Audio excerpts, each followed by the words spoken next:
samantala ng mga naputukan ngayong bagong taon.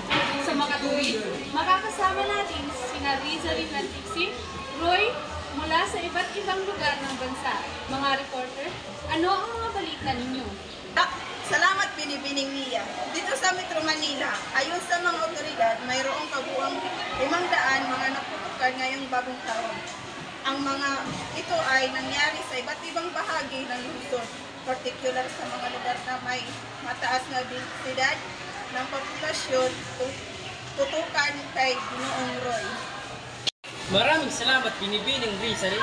Dito sa mga probinsya, ayon sa mga ulat, mayroong kabuuang 200 mga naputukan ngayong bagong taon. Ang mga ito ay nangyari sa mga lugar na may mataas aktibidad ng paputok, tulad ng mga pampublikong lugar at mga residential na lugar. Salamat mga reporter. Kung ibabatay sa mga ulat ninyo, mayroong kabuuang 700 mga naputukan ngayong bagong taon sa buong bansa. Ito ay isang malaking bilang at nagpapakita ng pagtaas ng mga insidente na naputukan sa mga nakaraang taon.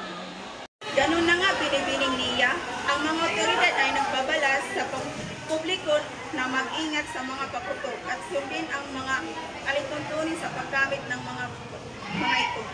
At ang mga ospital ay naghahanda rin para sa mga posibleng kaso ng mga nasugatan dahil sa mga paputok.